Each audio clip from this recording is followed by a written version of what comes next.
읽어드릴게요. 에베소서 1장 3절부터 읽어드리겠습니다. 에베소서가 교회론에 대해서 가장 많이 언급된 것이죠. 에베소서 1장 3절 페이지 310쪽입니다. 3절 찬송하리로다 하나님 곧 우리 주 예수 그리스도의 아버지께서 그리스도 안에서 하늘에 속한 모든 신령한 복을 우리에게 주시되.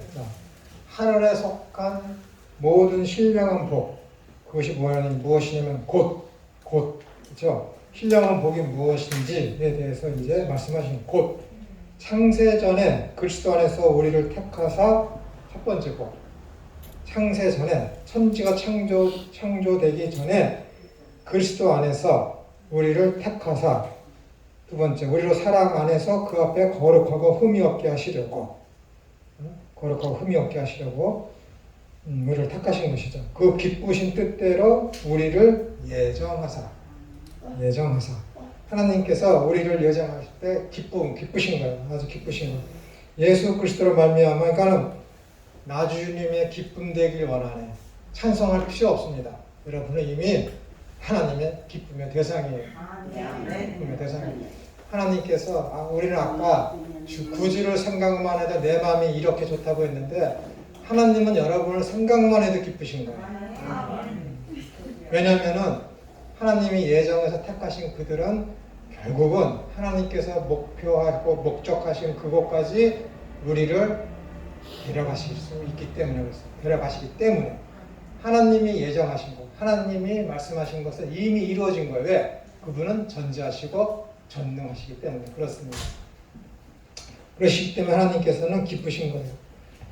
거룩하고 흠이 없게 하시려고 그 기쁘신 뜻대로 우리를 예정하사 예수 그리스도로 말미암아 자기의 아들들이 되게 하셨으니 이는 그가 사랑하시는 자 안에서 우리에게 거저 주시는 바 은혜죠. 그의 은혜의 영광을 찬송하게 하려는 것이라. 이것이 목표입니다. 하나님께서 우리에게 신령한 복을 주셨는데 그 신령한 복을 주신 이유가 무엇이냐면은 은혜의 영광을 찬송하게 하려 하십니다. 은혜의 영광. 고린도 후서 전서 15장인가요? 거기에 보시면은 하나님 아버지의 무한하신 사랑과 그 아들 예수 그리스도의 한량없으신 은혜와 성령님의 교통 교제하심. 예수 그리스도의 은혜. 그게 무엇입니까? 우리를 구원하시기 위해서 율법의 요구를 다 완성하신 것. 율법의 저주를 다 받으셔서 내 대신 죄의 삭을 다 지불하신 그 은혜. 그 은혜가 아니었으면 우리는 다 죄가 허물로 죽었던 자죠. 에베소서 그 다음에 있는 2장 1절에 있는 그 말씀대로 그런 자들을 하나님께서 예정하사 우리를 하나님의 기쁘신 뜻 가운데서 우리를 구원해 주신 것이죠. 그 사람들을 통해서 하나님께서 우리에게 원하시는 것이 무엇이냐면은 은혜의 영광을 찬송하게 하려는 것이다. 은혜는 우리가 입어서 기쁨이지만은 주님께서 은혜를 주시기 위해서 행하신 그 사역은 고통, 고난, 수치, 죽음이셨죠. 그 은혜 다음에 따라오는 것이 뭐예요? 영광이죠. 영광. 이 땅에서 여러분들이 미약한 존재로 살아갔지만은 끝에 가서는 우리들이 인생이 원했던 진짜 내 영혼이 원했던 그 풍성함, 영광이잖아요. 영광. 로마서 8장 18절에 있는 거예요. 이 땅에서의 받는 그 미약함 때문에 받는 그 고통과 고난은 장차 우리가 하나님 나라에서 받을 영광에 좋게 비교할 수 없는 것. 그거. 우리는 그리스도 안에서 그의 은혜의 풍성함을 따라 그의 피로 말미암아 속량 곧 죄 사함을 받았느니라. 이는 그가 모든 지혜와 총명을 우리에게 넘치게 하사 그분께서 우리를 똑똑하게 하셔서 우리의 마음을 녹이셔서 온유하게 하셔서 깨닫고 수납하게 된 것이죠. 아무리 똑똑해도 마음이 온유해지지 않으면 이 금강석과 같은 이 마음에 하나님께서 그 마음을 온유하게 하시지 않았다면 그 금강석과 같은 그 내 마음, 돌판과 같은 내 마음에 철필로다가 예수 그리스도라는 그 은혜를 기록해 주시 않았다라면은 도무지 깨달을 수가 없죠. 지혜와 총명이 우리에게 주어지지 않는 것이잖아요. 그거. 그 뜻의 비밀을 우리에게 알리신 것이요. 그의 기뻐하심을 따라 그리스도 안에서 때가 참 경륜을 위하여 예정하신 것이니 하늘에 있는 것이나 땅에 있는 것이 다 그리스도 안에서 통일되게 하려 하심이라. 모든 일을 그의 뜻대로 보세요. 모든 일이라는 것이 우리 인생에 있어서 먹고 마시고 그런 것이 아니라 구속에 관한 그 모든 위에서 다 구속의 은혜에 대해서 이야기하고 있잖아요. 그죠? 이 땅에서 먹고 사는 문제에 대해서 이야기하는 것이 아니라 은혜의 참 그 경륜, 그걸 얘기하는 거예요. 그 모든 일을 그의 뜻대로 결정한 것이지 우리가 먹고 살고 부귀영화 누리느냐 못하냐 그것을 하나님의 뜻대로 결정한 것이 아니라 우리가 부귀영화를 누리느냐 못하느냐는 것은 우리의 헤아림, 우리의 수고와 땀을 통해서 성취되느냐 성취되지 않느냐라는 것이죠. 이 모든 일은 그의 뜻의 결정대로 일하시는 이의 계획을 따라 우리가 예정을 입어 그 안에서 기업이 되었으니 이는 우리가 그리스도 안에서 전부터 바라던 그의 영광의 찬송이 되게 하려 하심이라. 이렇게 되는 거예요. 얼마나 좋습니까, 여러분? 교회가 이런 모습이고 성도가 이런 모습입니다, 여러분. 우리들이 하나님의 그 예정, 기뻐하시는 그 예정함에 있어서 택하심을 받아서 우리가 예수님을 주님으로 고백하고 하나님의 아들로 믿고 하나님 나라를 고대하는 소망하는 그런 그리스도인이 된 것입니다. 이런 자들이 근본적으로는 뭐예요? 2장 1절에 보면은 원래는 허물과 죄로 죽었었던 우리를 예수님께서 살리시기 위해서 십자가를 지신 것이죠. 그것이 곧 은혜다라고 지금 사도 바울이 에베소 교인들에게 지금 이야기하고 있는 것입니다. 이것이 성도이고 이 성도들이 모인 것이 교회다라는 거예요. 그렇기 때문에 우리 성도 하나하나가 다 예수님의 피값으로 사신 것이고 교회가 예수님의 피값 위에 세워진 거룩한 공동체다라고 우리가 이야기할 수 있는 것이죠. 그렇기 때문에 이 피값으로 하나님의 백성 자녀된 우리 그들이 모이게 된 참된 교회는 어떻게 되는 거예요? 은혜에 감사하는 그 예정에 합당한 삶을, 복음에 합당한 삶을, 회개에 합당한 열매를, 성령의 열매를 새로운 피조물들이 모인 그 집단으로서 거룩한 공동체로서의 역할과 기능을 교회가 감당해 내야죠. 그런데 교회에 가라지가 있다라는 거예요. 문제다. 그들은 어떻게 되는가? 사회적인 잣대를 가지고 교회에 들어와서 법을 고치고 해서 그것으로다가 교회를 채점 매기듯이 판단을 한다는 것입니다. 그러니까 교회와 세상이 다툼이 일어날 수밖에 없고 이제는 점점점 그런 세력들이 교회에 많이 들어오고 똑똑한 자들, 그들이 똑똑한 자들은 뭐예요? 교묘해서 법도 잘 지키면 남들이 모르게 법을 어기면서 자기들의 모든 것들을 실리를 다 추구하죠. 그것이 세상에서뿐만 아니라 교회에서도 존경받고 세상에서 부귀영화를 누리면서 존경을 받고 오늘날의 기독교인들이 제가 저는 결혼 주일 안 서기로 유명한 사람인데 한 번도 쓰지 않았습니다. 안 서는데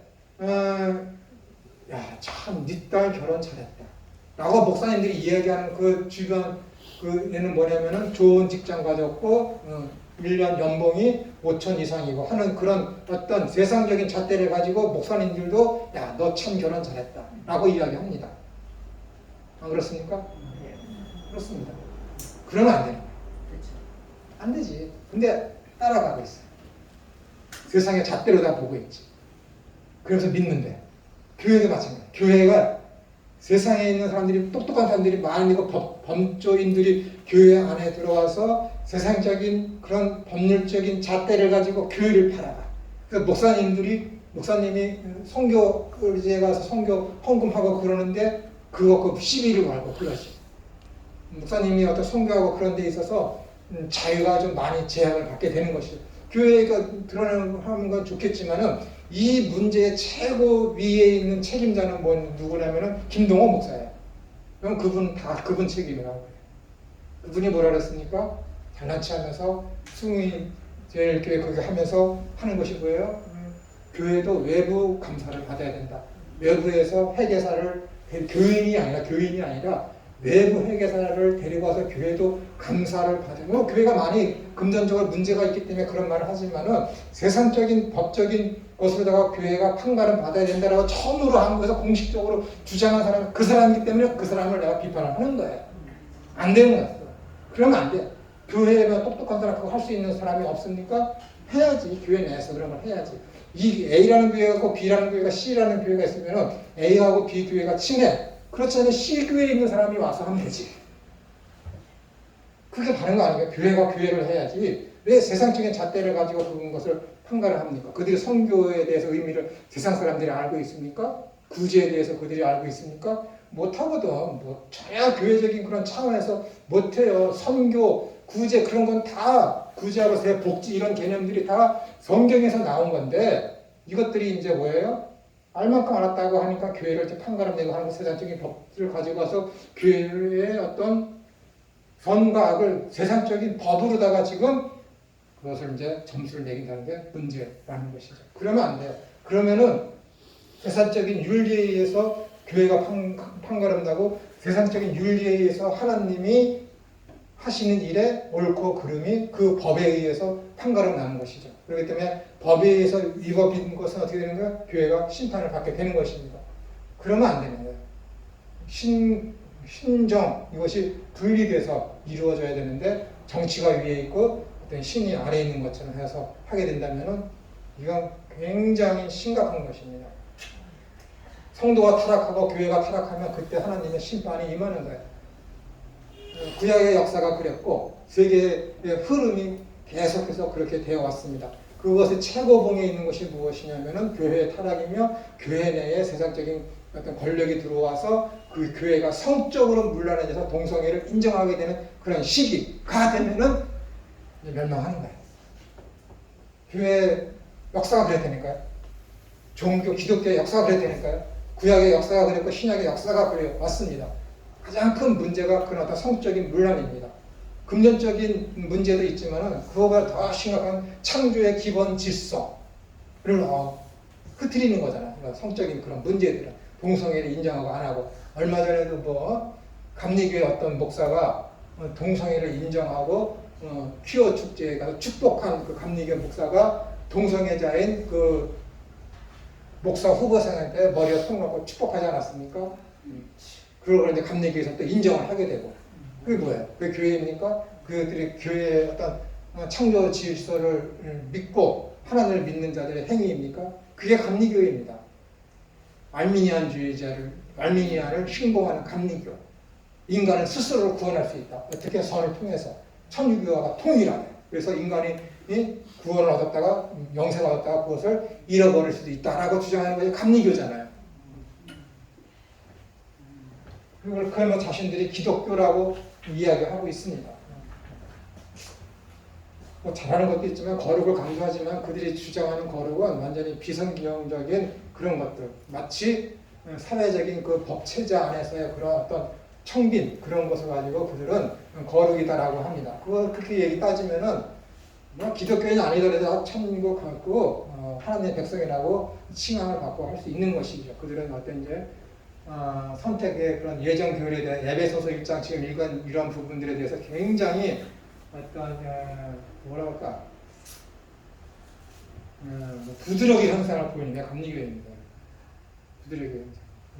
그래서 저도 이제 감리교회에서 교수 생활을 몇 년 했었는데 왜 거기서 강의를 이렇게 하면 왜 이렇게 칼비니즘 얘기를 많이 하냐고 그럽니다. 그래서 또 장로교회 가서도 이제 하게 되면은 칼비니즘에 대해서 약간 비판성이 있으면 왜 그렇게 알미니안주의를 이야기하냐고 그러고 칼빈은 뭐 100% 옳습니까?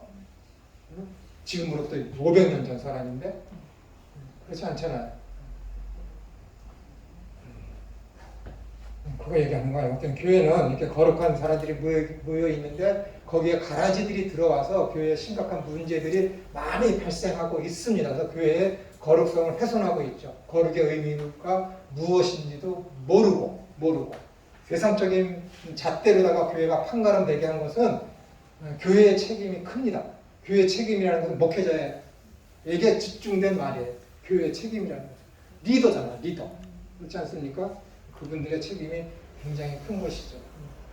그분들이 거룩이 무엇인지에 대한 성경적인 그런 테두리 안으로 들어가야 되는데 세상을 무서워하니까는 그 테두리 안으로 자꾸만 들어가서 그것으로 말미암아 심판을 받으려고 하고, 제가 저번 주에 얘기했지만 해외 장로교 총회라는 그 총회장이 어디죠? 모나코 어디죠? 빠찡코 많이 하는데, 요즘 카지노 많이 하는데, 중국 영령에 있는 거. 마카오. 마카오. 거기 가서 잡혔잖아요. 그 같이 간 사람이 그걸 법원에, 그 총회에다가 이렇게 신고를 했는데, 이 사람은 그게 억울해갖고 나는 총회장에서 물러날 수 없다 해갖고 교회 법에다가 항소하지 않고 세상법에다가 법 다툼을 하자 그랬잖아요. 그래서 지금 거기 이제 그 사람들 물러나고, 제가 잘 아는 분이 거기 지금 총회장 계신데 그분은 잘 하실 거예요.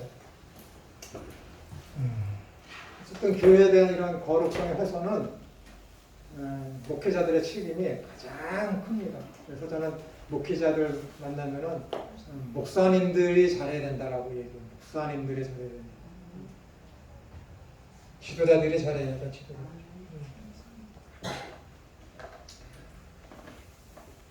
하나님께서 구약을 통해 하나님의 백성들에게 요구하셨던 거룩하라는 명령은 신약에 와서는 하나님의 백성이며 하나님의 자녀된 자들을 주 예수 그리스도를 머리로 하여 한 몸을 이루는 지체가 되므로 요구사항이 아니라 필수 요건으로 된 것입니다. 교회는 그리스도를 머리로 지체된 그리스도인들이 한 영으로 연합하여 하나님이 거하시는 성전으로 지어져가는 존재이므로 거룩한 존재의 영은 당연한 것입니다. 그건 말이 필요 없잖아. 성령, 거룩한 영이 내 속에 들어오시게 됨으로 말미암아 그리스도와 한 몸이 된 신비적 연합을 우리가 맞이하게 되었는데, 당연히 하나님의 성품을 닮아가는 거룩한 존재로다가 이 사람들이 변해갈 수밖에 없는 필연적인 존재가 된 것이잖아요. 그것을 이야기하는 것이 그리스도인의 상태를 이야기하는 산상수훈의 팔복입니다. 복 있는 자들이여 그대들은 천국이 그대들 것이다. 왜냐하면 너희들은 심령이 가난하기 때문이다. 이게 원어예요. 복 있는 자 그대들은 복이 있도다 라고 선포를 하죠. 감탄문으로. 오, 그대들은 복이 있도다. 왜냐하면 그대들이 천국이 그대들의 것이기 때문이다. 그렇다면 왜 천국이 그대들의 것인가? 그대들은 심령이 가난하기 때문에 그렇다. 가난하니까 어떻게 되는 거야? 하나님만 바라보겠지. 하나님 나라만 바라보겠지. 하나님만 의지하겠지. 그런 자들. 오, 그대들은 복되도다. 그대들은 땅을 기업으로 받을 것이다. 왜냐하면 너희들의 마음은 부드러워졌기 때문에. 왜 부드럽게 했어요? 하나님의 말씀이 임하면 그 말씀을 잘 수납하고 순종하게 되게 존재가 되었기 때문에. 이 상태가 그리스도인이라니까요. 그 상태가 안 됐어? 가짜지? 그거 인정 안 해?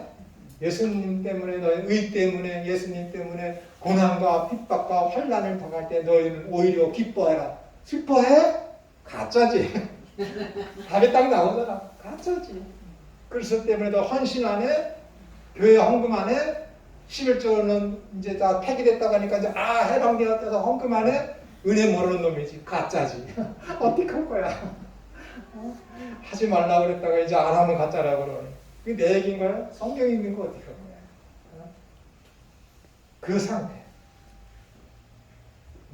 복 있는 자들. 여기 신령은 에베소서에서 얘기하자. 신령은 복을 받은 자들. 하나님의 기뻐하신 예정하심에 의해서 선택된 자들. 하나님의 영광을 길이 찬양하도록 만들어 놓은 너희들. 거룩하게 하기 위해서 너희들을 선택받은 너희들. 그래서 너에게 은혜를 주었다. 그 사람들의 상태가 팔복이라는 거야. 그 팔복을 지닌 자들을 향해서 선언하기를 너희는 세상의 빛이다. 너희는 세상의 소금이다라고 하는 거야. 그 상태에 있는 자들이 필수 불가결한 거야. 빛이 되어라, 소금이 되어라가 아니야. 너는 빛이다, 너는 소금이다. 예, 그 팔복에 놓인 상태다. 안 놓였으면 뭐예요? 가짜 하는 거야, 가짜. 예수님을 주와 그리스도로 섬긴다? 이건 인생에 있어서 일생에 있어서 일대의 아주 획기적인 아주 과격한 변화가 요구되는 거야. 주인이 바뀌었는데 사탄을 섬기는 것에서부터 예수님을 주와 그리스도 섬기는 자로 과격한 변화, 완전히 과격한 변화, 감당할 수 없는 과격한 변화, 표현할 수 없는 과격한 변화가 우리에게 임했는데 그거 안 살아? 변한 거 아니지. 얼마나 무서운 건데. 새로운 피조물인데, 진짜 새로운 피조물인데, 이전에는 없었던 모든 이전 것은 지나갔으니 보라 새 것이 되었더라.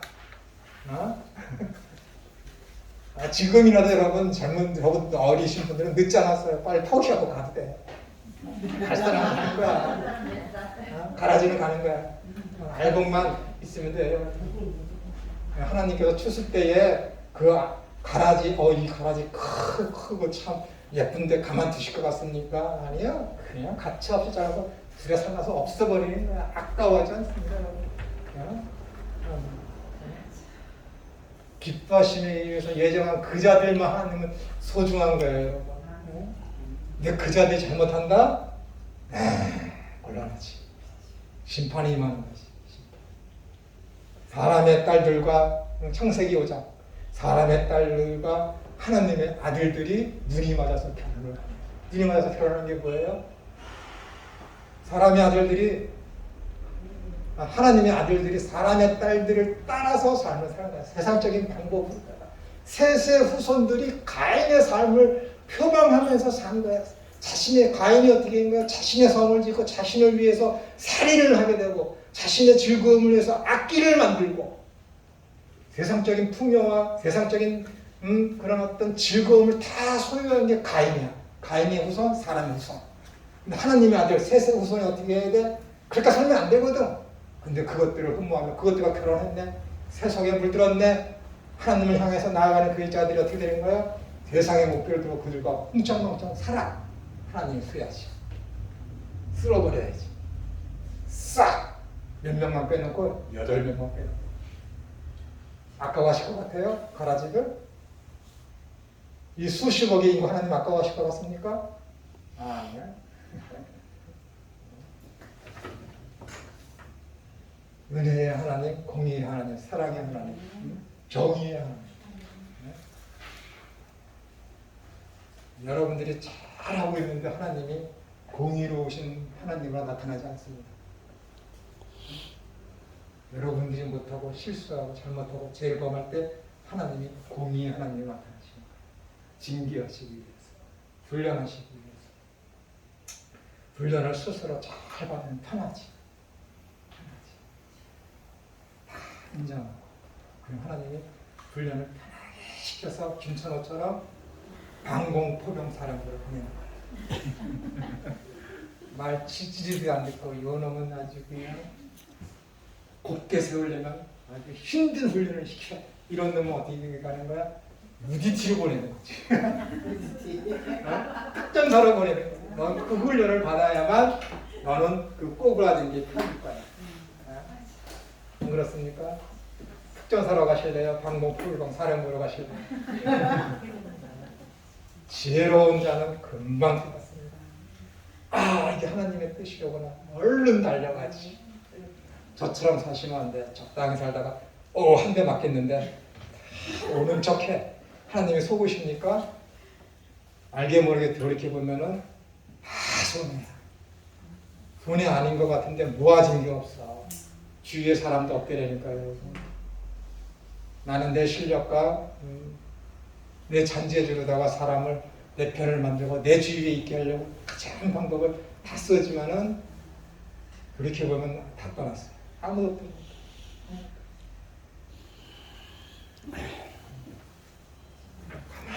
가만 하나님이 두지 않습니다. 가만 두시는 것 같지만은 그렇게 보면은 하나도 남지 않게 되는 게 하나님의 자녀의 인생입니다. 그렇기 때문에 유지하고 풍성하고 싶으면 말씀 잘 들으시고 말씀 잘 들으시고 공의의 하나님으로 여러분에게 나타나지 않으셔야 돼요.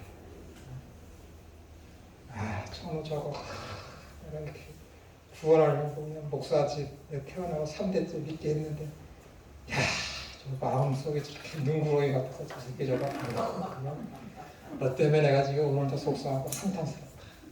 그럼 어떻게 될까? 나는 가만둘 수도 있지. 내 주변이 고로울 수도 있어요. 아니면 내가 직접 고롭든지. 가장 아끼는 것에 대해서 하나님이 손 대시겠지. 그렇다니까요. 하나님이 직접 손 안 대요. 이것저것 사람들이 이렇게 여러 환경들이 결합돼서 내가 매맞는 거야. 무슨 뜻인지 아세요? 한 아이가 있습니다. 교회에 엄청난 문제가 있어요. 근데 이 한 아이가 나는 왜 매일같이 달리기 하면 2등밖에 안 하지? 1등 하기 위해서 열심히 뛰어야지. 열심히 뛰었어. 근데 이 아이가 과로로 쓰러졌어. 그 아이가 교회 목사였죠. 사람들이 어린아이가 이렇게 내가 쓰러져? 그래서 교회 사람들이 모였네. 기도한다고. 근데 누가 깨달은 거야. 교회에 이러한 문제가 있어서 하나님께서 이 아이를 혼내신 것 같습니다. 그럴 수 있어요. 회개를 기도를 해.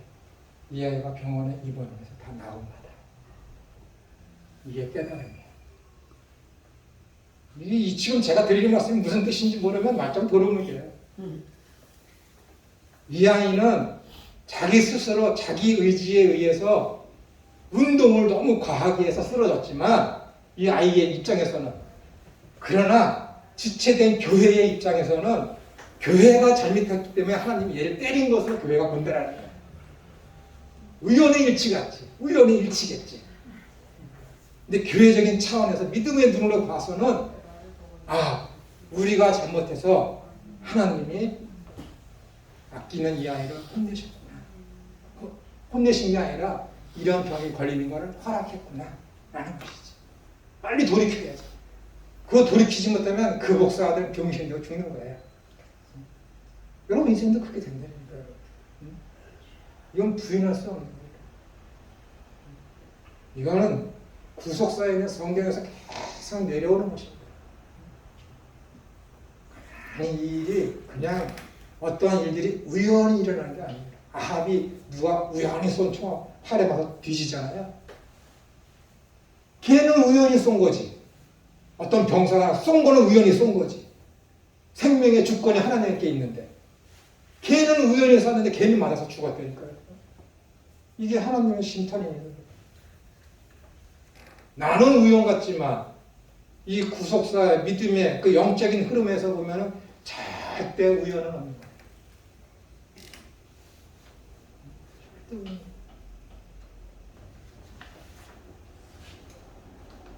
하나님은 죄에 대해서 그냥 넘어가시지 않습니다. 죄에 대해서 왜냐하면 우리가 거룩하고 흠없는 존재가 되게 하고 싶으셔서 그렇게 만들어 가시기 때문에 그 에베소서 2장 1절에 있는 거룩하고 흠이 없는 존재 1장 2절 그다음 2장 1절에는 허물과 죄로 죽었다 했을 때 그 죄라는 것은 하마르티아 하나님께서 목표하신 그것이 있는데 그 목표하신 그 관영을 자꾸 벗어나 처음이야 너는 이렇게 해야 된다라고 했는데 거기에 미치지도 못하고 자꾸 옆으로 비껴나 그게 죄야. 그 허물은 뭐야? 친구 따라 강남 가는 거 자기도 모르게 짓는 죄 그걸 허물이라고 하는 거야. 친구 따라 강남 가서 죄를 짓는 거 길을 가다가 죽어서 유혹받아서 넘어지는 거 그걸 허물이라고 그러는 거야. 고맙습니다. 특히 위험한 게 뭐냐면은 친구 따라 강남 가면서 짓는 죄야. 이 정 때문에 이 부탁 때문에 그걸 마다하지 못하고 그걸 거부하지 못하고 함께 동참해서 짓는 그 죄 그걸 그런 걸 허물이라고 그러는 거야. 걸려 넘어지는 거 그런 모든 그런 죄 그런 허물 그 뭐예요? 친구 따라 강남 가서 예수님을 부인하는 것? 이 세상에서 영적으로다가 예수님을 믿지 않는 자들이 가장 친한 존재가 누구일까요? 예수님을 믿는다고 하면서 성령의 소욕이 있고 육신의 소욕이 있는데 이 자에게 있어서 가장 친한 존재가 누구일까요? 성령님일까요? 육신의 소욕일까요? 육신의 소욕하고 친한 자는 그거에 걸려놓은 거지. 그거 따라가다가 그 얘기하는 거지. 허물이 알아. 죄인지 안 되니까. 해 따라가면 안 되는데. 근데 좋아. 달콤해. 가다가 넘어지는 거지. 그 허물. 친구 따라 강남 간다니까 친구를 알아시죠. 여러분의 진짜 예수님 믿지 않는 데 아니라 진짜 친구는 사탄입니다. 예수님께서 요한복음에서 뭐라 그랬어요? 너희는 내 친구라 그러잖아요. 성령 받은 사람은 예수님의 친구라고 예수님이 하신다니까요. 어느 친구를 따라가느냐 그 문제예요. 삶의 목표가 여기냐 여기냐 그 차이지. 얘랑 친하면은 육신의 소욕을 따라가는 거지. 이걸 친구 삼아. 이거 친구 삼아 강남 따라가는 거. 걸려 넘어지는 거야. 미끄러지는 거야. 이게 옳은 줄 알았거든. 아니 길 가는데 저기 있는데 미끄러질 줄 알고 가는데 거기로 가겠습니까? 안 가. 안 미끄러질 줄 알고 따라간다니까요. 이게 좋으니까. 근데 미끄러지는 거 같아요. 기름길인 거. 미끄러운 길인 거. 그거 허물이라니까요. 다들 그래. 자범죄, 고범죄. 그런 것들. 근데 이 하마르티아는 내가 열심히 노력을 해. 열심히 노력을 해. 근데 거기에 못 미쳐. 왜? 왜 못 미칠까요? 내 의와 내 노력으로 가려고 그러니까. 얼마나 수고하겠습니까? 천주교인들처럼 구약의 유대인들처럼 내 의와 내 노력으로 내가 율법 지킴으로 말미암아 거기를 도달하려고 그래. 얼마나 힘들어요. 못 가거든. 아무리 노력해도 못 가. 100% 못 가. 근데 도달하는 자가 있어. 은혜. 나는 못해. 나는 못해. 오라 나는 공부하자. 주님은 의지해. 그 은혜로 도달하는 거죠. 내가 가는 게 아니라 가게 되는 거지. 은혜로 말이야. 이거 얘기하는 거야 지금. 죄와 허물로 죽었던 자들을 뭐예요? 너 몰라서 짓는 죄, 내가 알면서 지은 죄, 내 노력으로 했지만 도달하지 못한 그 죄에서 우리가 해방된 거야. 은혜로 말미암아. 그 은혜를 주시려고 하나님이 몇몇 인간들을 기뻐하시는 속에서 예정하셔서 선택하신 거예요. 얼마나 큰 은혜입니까? 그럼에도 불구하고 여전히 김찬호는 육신의 소욕을 쫓아가. 오늘도 쫓아간다니까. 내일도 쫓아갈 거예요. 분명히. 분명히 쫓아가. 너 새벽 예배 때 교회 예배에 나와서 기도할래? 아니면 너 나랑 여행 가서 맛있는 거 먹을래? 결정됐어요. 결정됐다니까. 아유 뭐 기도야 가면서 하면 되지 뭐. 가자. 응. 불보도 뻔해. 김치가 안 되니까. 그러면서 사람들이 뭐 하면 와서 그냥 막 비방하지. 막 뭐라고. 그게 내 일이에요. 그게 신학교 교수 일이에요.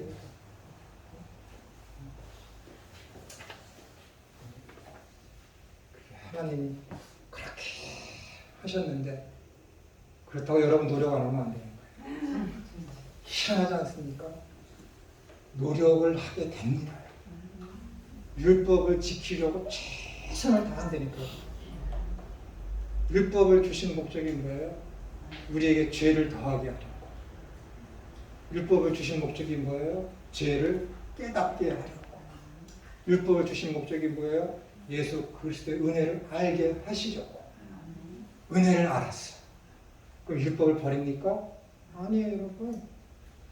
그걸 지키려고 최선을 여기 하나님이 계신데 하나님을 하나님 되게 하려고 하지. 누구처럼? 아브라함처럼. 하나님은 하나님 되게. 누구처럼? 야곱처럼. 하나님을 하나님 되게 고백하는 것이죠. 그게 하는 것이 뭐예요? 11조 드리잖아요. 아브라함이 멜기세덱을 만났어. 이 얘기 좀 해야 되겠네. 멜기세덱이 히브리서에 보시게 되면은 이 아이가 멜기세덱이 어디서 와서 그의 어떤 신분에 대해서 아무것도 모르잖아요. 근데 대제사장이라고 그러잖아. 창세기 13장에서 대제사장이라고 그러잖아요. 그러면은 아브라함 시대 때 하나님이 아브라함을 불러서 당신의 어떤 믿음의 조상으로 만들게 할 그 당시에 하나님을 믿는 자가 아브라함만 있었느냐? 아니라니까 여러분. 멜기세덱도 있었다니까. 그 시대에 세세 후손으로서 하나님을 믿는 자들이 많았어요, 여러분. 그 중에서 믿음의 조상 하나님의 말씀을 계시를 보여주시기 위해서 선택된 것이 불신자였던 아브라함을 선택한 것이지. 이해가 되세요? 그 시대에 욥도 있었다니까요, 여러분. 욥도 아브라함 시대 때에서 멀지 않은 시대의 사람이에요, 여러분. 왜? 가정에서 직접 제사를 드렸다니까. 출애굽 이후에, 아브라함 이후 출애굽 이후에는 제사를 제사장이 써야 보냈어요. 근데 욥은 어떻게 되는 거예요? 자녀들이 죄를 지을 때마다 제사를 드렸더라. 그것은 뭐예요? 아브라함 시대 때와 그렇게 멀지 않은 시대 때 살았던 사람이라는 거예요. 그러니까 멜기세덱이 그런 아브라함 시대 때에도 역시 믿는 사람들이 많았다라는 거예요. 그 멜기세덱이 왔을 때, 제사장이 왔을 때 아브라함이 어떻게 되는 거예요? 이 전쟁을 이기게 한 것은 아브라함 자신의 능력과 힘이 아니라 하나님께서 우리 나를 전쟁에서 승리케 하셨다라는 그 신앙 고백에서 드린 것이 11조예요. 하나님을 하나님으로 인정하는 것, 하나님을 하나님 됨으로써 인정하는 것, 고백하는 것, 그 의미로 드린 것이 11조라니까요. 그러면 야곱은 뭐예요? 도망가죠? 꿈을 꿨네. 사슬까지 오르르르 내리라. 그래서 이야기하지. 하나님 앞에. 내가 나를 하나님께서 저 피신했던 저 하란 땅에서 다시 고향으로 데려오게 하시면은 그때 내가 하나님께 11조를 드리겠습니다. 뭐예요? 다시 돌아오는 거 언약. 언약이잖아요. 언약. 아브라함한테 내 후손이 하늘의 별과 같이 무수히 많게 될 것이다. 너는 이 땅을 차지할 것이다. 그러니까 어떻게 되는 거예요? 하나님이 하나님이로서 계시다면은 분명히 당신은 나에게 언약하신 그 하나님이 맞다면은 나를 반드시 내 인생 종치기 전에 이 가나안 땅으로 당신은 나를 불러오실 것입니다. 그 약속에 의지해서 기도하는 것이지. 하나님을 하나님으로 인정하고 고백하는 것이지. 뭐가 11조가, 뭐가 헌금이. 헌금을 그런 차원에서 이해하면 얼마나 편하겠습니까? 하나님을 하나님으로 인정하고 고백하는 그 신앙 고백의 차원으로 드리는 것이 헌금이에요. 헌금이라. 은혜를 모르면 신앙 고백을 하겠습니까? 은혜를 받지 않은 놈이 하나님 앞에 헌금을 드리겠습니까? 못한다니까. 은혜를 아는 만큼 풍성하게 했지. 누구처럼? 성전을 짓도록 이스라엘 백성들이 자신의 모든 가전 그런 걸 다 팔아서 바치는 것처럼 초대교회의 성도들처럼 얼마나 대단합니까? 은혜를 아는 사람들의 삶이. 에베소서 4장 18절에 보면은 이 바울이 감옥에 갇혔어요. 근데 에베소 교인들이 헌금을 놓아서 바울에 쓸 것을 계속해서 이렇게 감당을 합니다. 감당을 해요. 거기에서 대대되고 뭐라고 그래요? 이는 하나님께서 기뻐하시는 것이요 받음직할 만한 예물이다 라고 얘기해요. 이게 하나님 앞에 드린 겁니까? 아니야. 사도 바울 병 걸린 거 치료하고 먹을 거 대기 위해서 사도 바울을 위해서 에베소 교인들이 돈을 부어서 갖다 줬는데 바울은 그것을 가지고 하나님께서 받음직할 만한 것이요 기뻐하시는 예물이다라고 얘기하는 거예요. 거기다 대고 헌금이라고 한다니까요. 헌금이 뭐예요? 이웃을 위해서 쓰는 거예요. 열악한 자를 위해서 쓰는 거라니까요. 그것을 가지고 바울이 하나님께서 기뻐하시고 받음직할 만한 예물이라고 한다니까요, 여러분. 에베소 교회는 기쁨으로 냈더라니까요. 기쁨으로. 고린도 교회에다 대고 뭐라고 얘기해요? 야, 너희들 나한테 저번에 헌금했지? 이번에 갈 때 내가 부끄럽지 않게 하게 좀 해라. 그 방법이 뭐예요? 미리 철저하게 준비해서 거리낌 없이 준비해서 헌금을 해라 라는 거예요.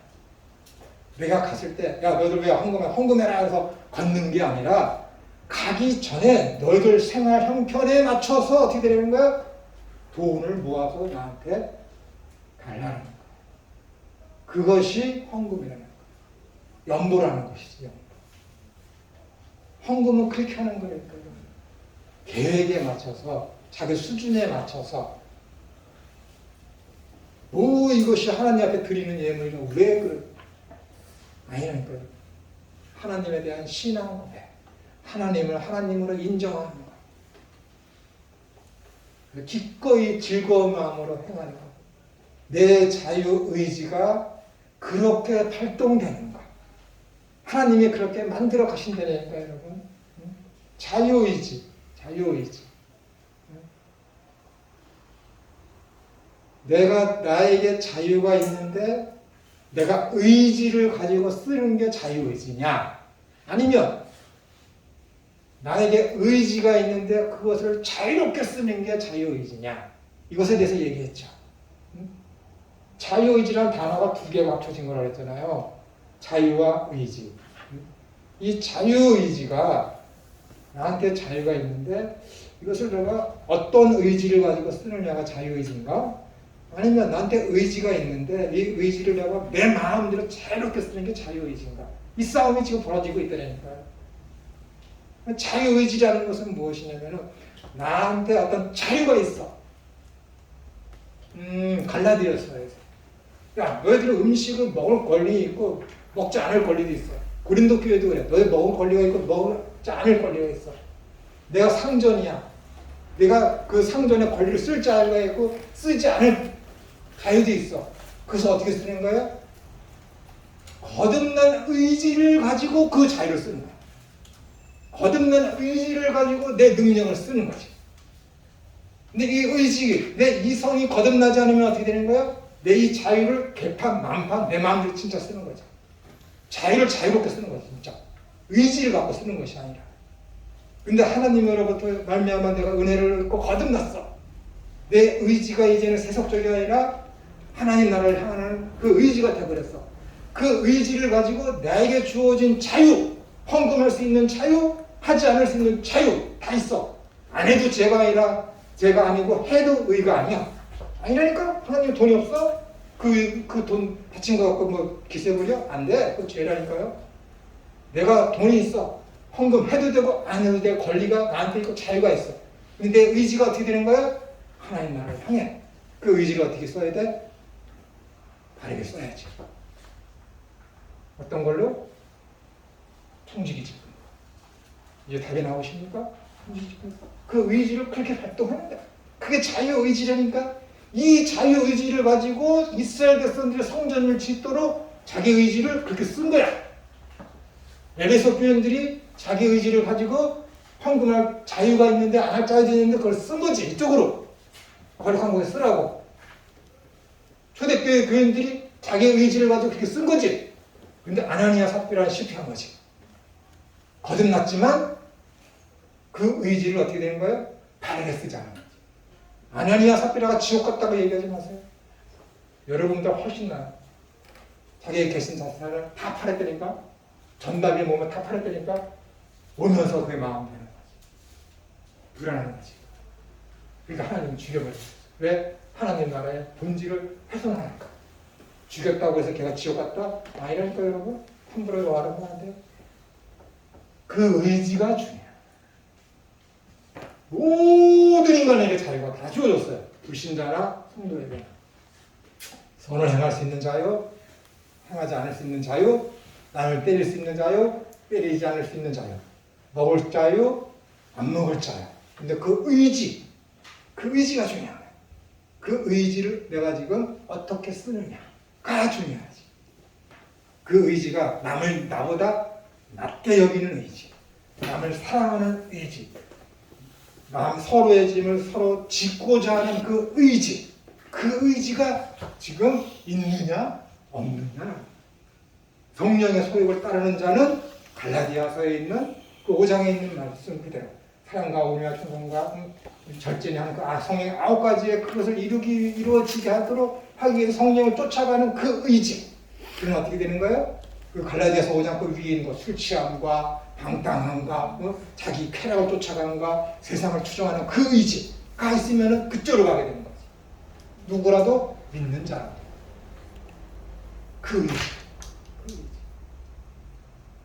실패하는 거야. 그러나 진짜 다시 말씀드린 은혜를 아는 사람은 육신의 소욕을 다시 이쪽으로 가더라도 안 되지. 돌이키는 거지. 오라라는 공부하는 거야. 돌이키는 거지. 그게 합당한 거지. 그게 구원받은 자지. 그게 그리스도께 속한 사람의 마음 자세이며 행동이죠. 그것이 그리스도인의 자세에 대해서 논하는 교회론에서 자꾸만 얘기하는 이야기, 본무죠. 본무. 기독교인이 행해야 될, 성도가 행해야 될 본무죠. 본무. 그것이 성질이 빛과 소금인데 그런 쪽으로 나타나야지. 여러분의 자유의지가 거듭나느냐 거듭나지 않은 상태냐 라는 게 중요한 것입니다. 이 의지는 훈련을 통해서 점점점 강해질 수가 있습니다. 믿지 않는 사람들도 정당한 철학을 가지면 여러분들보다 기독교인들보다 얼마나 선을 많이 행합니까? 그들의 의지가 그런 쪽으로 발달했기 때문에 그런 거예요. 그러나 그들은 영광을 자기가 취하는 거예요. 여러분, 외식이라는 죄는 너무도 더러운 거예요. 너무도 치사한 거라니까요. 너무도 큰 죄라니까요. 외식하는 바리새인들아, 외식하는 서기관들아, 외식하는 이 종교 지도자들아, 나는 그것에 대한 대표적인 주님의 말씀이 뭐냐면 회치라 이거. 회치라. 겉과 속이 다르다. 겉과 속이 다르다. 완전히 겉과 속이 다르다. 특히 김천으로 얘기합니다. 나는 진짜 바울이 회심하기 전에 자기 자신에 대해서 바리새인 중에 바리새인, 그게 저한테 딱 맞는 말이에요. 바리새인 중에 말씀이 없으면은 주기도문이 없으면은 사도신경이 없으면은 저 여기 있지 못합니다. 아마 높은 빌딩 위에서 돈 자랑을 해놨을 거야. 셋째 형 찾아가서 돈 내놓으라고 그러고 사업장 하나 내놓으라고 그럴 거야.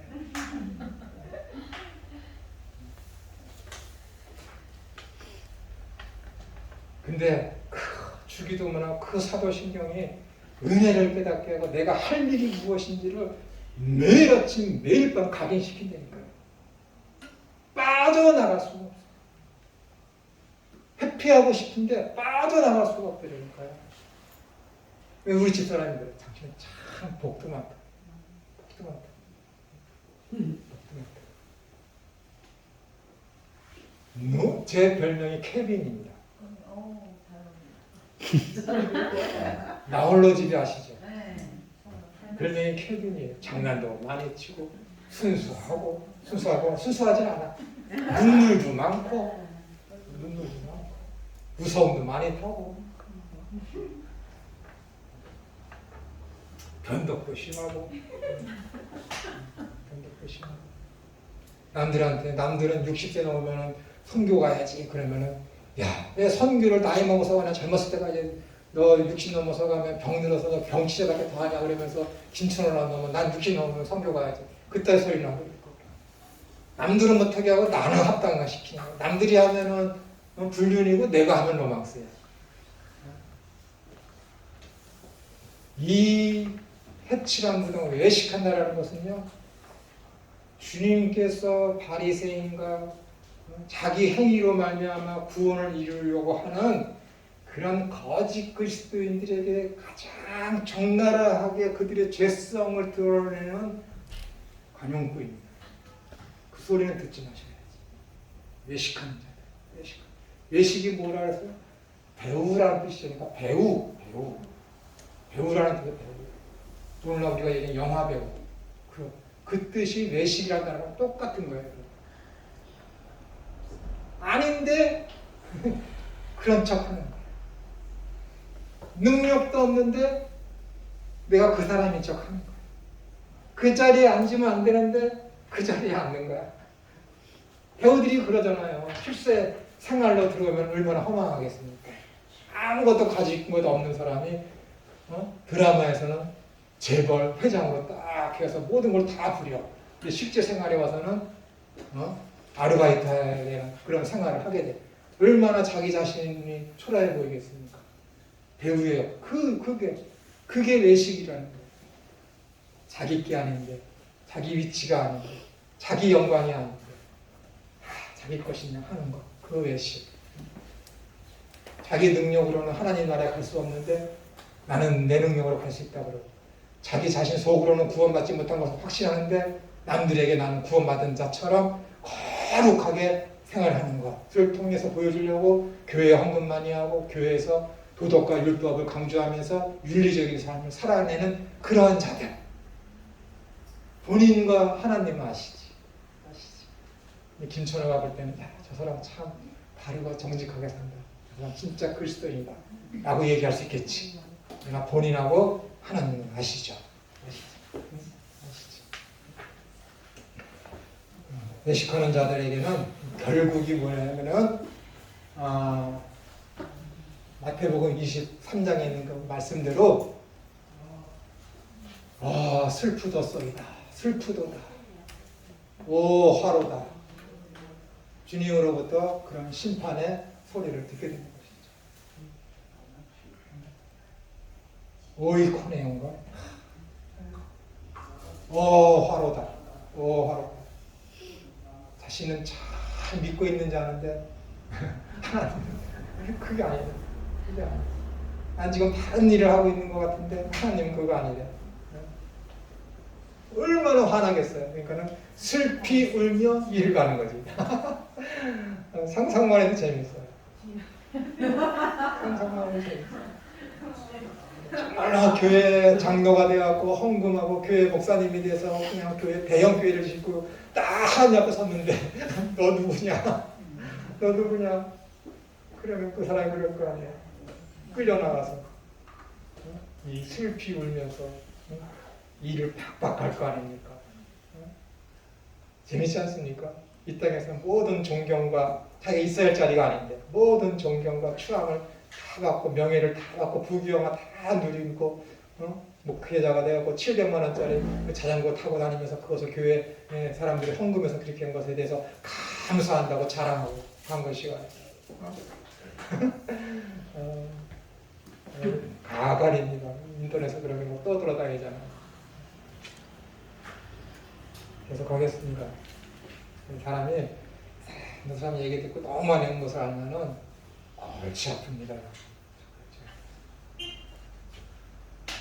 교회는 그리스도를 머리로 지체된 그리스도의 한 영으로 연합하여 하나님이 거하시는 성전으로 지어져가는 존재이므로 거룩한 존재이어야 하면 당연한 것입니다. 그래서 베드로 사도는 베드로전서 2장 9절에서 오직 너희는 택하신 족속이요 왕같은 제사장들이요 거룩한 나라, 공동체라는 뜻이죠. 거룩한 나라요 그의 소유된 백성이니 이는 너희를 어두운 데서 불러내어 그의 기이한 빛에 들어가게 하신 자의 아름다운 덕을 선전하게 하려 하심이라 해서 교회를 거룩한 나라로 표현하고 있는 것입니다. 또한 교회는 그리스도인 한 사람 한 사람이 모여서 한 것이므로 각 개인에게는 거룩함이 요구됩니다. 그래서 기독교인을 거룩한 무리들 즉 성도라고 부르는 것입니다. 히브리서 2장 11절에 보시면 거룩하게 하시는 자와 거룩하게 함을 입은 자들이 다 하나에서 난지라 그러므로 형제라 부르시기를 부끄러워하지 아니하시고 해서 주님은 우리를 거룩하게 하시는 분이며 우리는 주님으로 말미암아 거룩함을 입게 된 자들이라고 말씀하고 있는데 우리가 거룩하게 된 것은 히브리서 10장 10절의 이 뜻을 쫓아 예수 그리스도의 몸을 단번에 들이심으로 말미암아 우리가 거룩함을 얻었노라 해서 알 수 있듯이 주님의 죽으심 때문입니다. 그러니까 주님의 죽으심 때문에 내가 왜 거룩하게 되었습니까? 성령님이 내 속에 들어오셔서 예수님을 하나님의 아들과 주님으로 고백하게 되어서 그분하고 신비적 연합이 됨으로 말미암아 예수 그리스도의 은혜가 나에게 임했죠. 그 은혜가 무엇입니까? 예수님의 죽으심과 부활이시죠. 그러니까 예수님의 죽으심이라는 것은 율법이 요구한 것, 죄의 대가를 다 예수님께서 담당하셔서 죽으셨죠. 그 죄를 다 담당하신 그 의가 나한테 전가된 것입니다. 믿음으로 말미암아. 왜? 신비적 연합. 예수님과 내가 하나가 되었잖아요. 그러니까 예수님의 죽으심이 내 죽음이 된 것입니다. 그런 다음에 예수님의 부활하심이 또한 나의 부활이 된 것이에요. 왜? 신비적 연합. 그분과 내가 하나니까. 이것이 이루어지는 것이 뭐라고요? 회개라니까요. 회개가 발동되는 거예요. 내 속에서. 그래 하나가 되었기 때문에 우리가 뭐예요? 성도라고 칭해지는 거예요. 성도, 거룩한 백성이라고, 거룩한 자라고. 그들이 모이는 것이 교회라니까요. 그러므로 주님으로 말미암아 거룩함을 입게 된 우리는 로마서 12장 1절에서 그러므로 형제들아 내가 하나님의 모든 자비하심으로 너희를 권하노니 너희 몸을 하나님이 기뻐하시는 거룩한 산제사로 드리라. 이는 너희의 드릴 잘못되었죠. 합당한 예배니라. 합당한 예배니라. 한번 12장 1장 한번 찾아볼까요? 로마서 12장 1절. 거기 뭐라고 되어 있습니까? 이건 옛날 버전으로 된 것 같은데. 영적 예배니라고 하네요. 영적 예배니라고 되어 있습니까? 영적 예배니다. 그거 잘못된 번역입니다. 합당한 예배니라. 세상의 모든 번역본들은 다 합당한 예배니라고 되어 있고 우리가 가지고 있는 그 표준 세번역 거기에는 합당한 예배니라고 되어 있습니다. 다시요. 그러므로 형제들아 내가 하나님의 모든 자비하심으로 너희를 권하노니 너희 몸을 하나님이 기뻐하시는 거룩한 산 제사로 드리라. 이는 너희의 드릴 합당한 예배니라 라는 말씀대로 우리의 삶 자체를 거룩한 산 제사로 하나님께 드리는 자들이 되어야 합니다. 이것이 뭐예요? 우리의 삶을 하나님 앞에 드리는 거. 아까 말씀드렸죠. 인자는 안식일에도 주인이다. 월화 수목 주일 다 모든 것이 다 날이 예수님이 주인이라는 것이기 때문에 매일의 삶이 어떻게 되는 거예요? 하나님을 고백하고 따르고 전하는 그 삶을 사는 거, 빛과 소금으로서의 삶을 살아내는 거, 성령의 열매를 맺는 새로운 피조물로서 삶을 사는 거, 그것이 뭐예요? 합당한 예배라는 거예요. 합당. 주일에만 정해진 공예배만 나가서 예배하는 것이 그게 예배가 아니라니까요. 그러니까 요한복음 4장에서 사마리아 여인이 율법적으로다가 예배를 하잖아요. 야, 유대인들은 저서 예루살렘에서 예배해야 되고 우리는 이스라엘에서 예배해야 된다고 합니다. 라고 했더니 야, 그게 아니다. 예배를 왜 그렇게 얽매여서 예배하냐. 예배하는 자는 그때가 너네 그때가 지금 이때라. 이때는 어떤 예배를 드린다고요? 영과 진리로 예배할 때입니다. 그게 바로 이것을 얘기하는 거예요.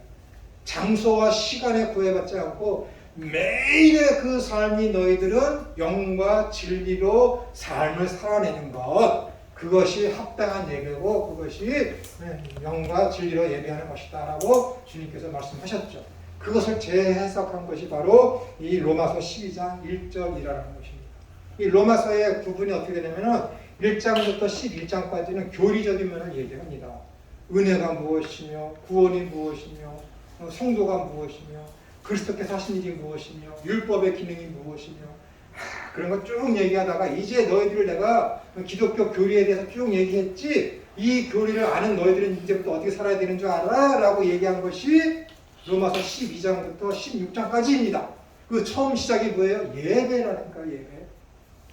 12장 1절 2절부터 그 이후에 쭉 얘기는 뭐예요? 너희가 드릴 합당한 예배의 삶은 이러이러해야 된다라고 얘기하는 거야.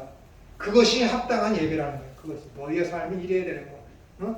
그들의 삶의 대표적인 것이 뭐예요? 하나님 나라를 지향하는 거. 하나님 나라를 지향하는 사람은 어떻게 되는 거예요? 원수를 맺지 않는다니까요. 먹고 마시는 거 다투지 않는다니까요, 여러분. 하나님 나라를 구하는 사람은 뭐예요? 오직 사랑과 희락과 화평을 그 삶을 살아나는 거. 먹고 마시는 것을 얽매이지 않는 그 삶을 살아나는 것이 뭐라고? 합당한 예배라니까요. 먹고 마시는 것이니까 먹고 마시는 것으로 생각하면 또 오해예요. 이 땅의 것을 추구하는 것을 대표적으로 표현하는 것이 뭐예요? 하나님 나라에는 먹는 것과 마시는 것이 아니다라고 표현하는 것이라니까요, 여러분. 좀 숲을 보면서 이야기를 하세요. 숲을 보면서 성경을 봐야지 나무만 보면서 이야기하면 성경 이해 못합니다. 그런 사람들이 지옥 가는 거예요. 그런 사람들이 성경을 잘못 가르치고 그런 사람들이 삭군되는 것입니다. 또 삭군이 뭔지 아세요? 예수님의 가르침에 위배돼서 자기를 주장해서 가르치는 것을 가지고 삭군이라는 거예요. 예수님이 뭐라 그랬어요? 나보다 먼저 온 자는 다 삭군입니다. 예수님보다 먼저 온 게 누구예요? 율법주의자들, 내 행위와 내 노력으로 구원을 이루려는 자들, 그들을 가지고 삭군이라는 거예요. 구원을 이루려면 어떻게 돼? 말씀대로 순종해야죠. 근데 그 말씀대로 순종하는 게 뭐 율법적이라니까 어떻게 해야 돼? 11조 꼬박 바쳐야지, 교회 나가서 충성봉사 열심히 해야지, 새벽기도 꼬박꼬박 해야지, 금식 정해진 대로 해야지, 정해진 시간에 나와야지. 그것을 통해서 구원을 이루려는 자, 그것을 통해서 구원을 확신받으려는 자, 이러한 자들을 가지고 뭐라 그러는 거야? 삭군이라는 거야. 그런 자들이 뭐예요? 예수님보다 먼저 온 거지. 분명히 그러잖아요. 그것은 인자보다 먼저 온 자들은 다 요한복음 10장에서 다 삭군이다. 다 삭군. 바리새인과 율법사들과 어떻게 되는 거야? 오직 믿음, 오직 은혜로만 구원 얻는다 라고 하지 않고 너희의 선과 너희의 공의와 너희의 노력으로 구원을 얻게 하려고 하는 그 모든 자들은 다 뭐예요? 삭군이야. 그 안에 다 포함되는 거야. 뭐? 헌금해라. 그래야 구원 받는다. 교회 충성 봉사해라. 그래 너 구원 확증받지. 그거 은혜 아니면 아까도 말씀드렸지만 그거는요 여러분 안 할 수가 없는 거예요 여러분. 안 할 수가 없다니까. 뭐 그런 말을 하는 이 삭군 목회자가 자기 자신이 그게 안 돼 있고 삭군이기 때문에 믿음이 없기 때문에 자꾸만 그렇게 얘기하는 거예요. 자꾸만 불안하지. 자기가 안 됐으니까. 근데 그거 된 사람은 어떻게 돼? 아니, 그냥 진리만 선포하는 거야. 그냥 헌금 안 해? 하지 마. 그냥 하나님만 의지하는 거야. 까마귀가 엘리야를 먹여줄 것처럼 다 채워주신다니까요. 그 믿음이 있어야 된다니까요. 그게 구약시대 때문에 있을 것 같으니까? 아니라니까요. 내가 까마귀 노릇을 얼마나 많이 하는데요. 진짜 경제적으로 능력 없는 친구 목사들도 많이 거듭이 됐습니다. 그들은 나를 어떻게 생각할 거예요? 우리 교회 풍금이 없어서 뭐가 없어 이렇게 해서 친구 집에 갔는데 그 친구가 돈을 마련해서 그 필요한 돈에 딱 맞춰줬네. 그럼 그 사람 가서 얘기할 거 아니야? 이 사람이 나한테 까마귀 노릇했다고. 불보듯 뻔해 안 해. 자랑할 거야 아마. 내가 믿음이 좋아서 김천우가 도와줬다고 얘기하지 김천우가 믿음이 좋아서 날 도와줬다고 얘기 안 할 거야. 여러분들도 알게 모르게 그 까마귀 역할을 많이 하셨어요. 알게 모르게. 근데 저는 10을 내려니까 얘기하는 거 자랑하고 그러니까 하나님 좀 알아주십시오라고 하는 거지. 이 풍요로운 다 끝이지 않게 해달라고 얘기하는 거지. 계속 이 일을 할 수 있게 아부하는 거지. 내가 하느냐. 그러면 안 되는 줄 알면서도 안 되는 줄 알면서 왜 그랬을까? 그래 하는 거지. 그거. 하나님이 다 하시고 아주 그냥 귀엽게 봐주실 거예요. 하나님은 나를 아마 케빈이라고 알고 계실 거야. 기도하겠습니다. 하나님 아버지 감사드립니다. 하나님을 제발 밝히 알아서 온전한 믿음을 가지고 살 수 있게 하여 주시옵소서. 그리하서 생명의 주여 온전케 하여 주시는 이인 하나님의 아들이시며 그리스도이신 예수님을만 바라보면서 살 수 있는 여기 있는 모든 주님의 귀한 자녀들 다 되게 하여 주시옵소서. 다음에 만날 때는 더욱더 커진 믿음과 건강한 상태로 모두가 함께 만나서 말씀을 통해서 또한 이보다 더 멋진 말씀의 교제가 이루어지게 하여 주옵소서. 거룩하신 예수님의 이름으로 기도드리옵나이다.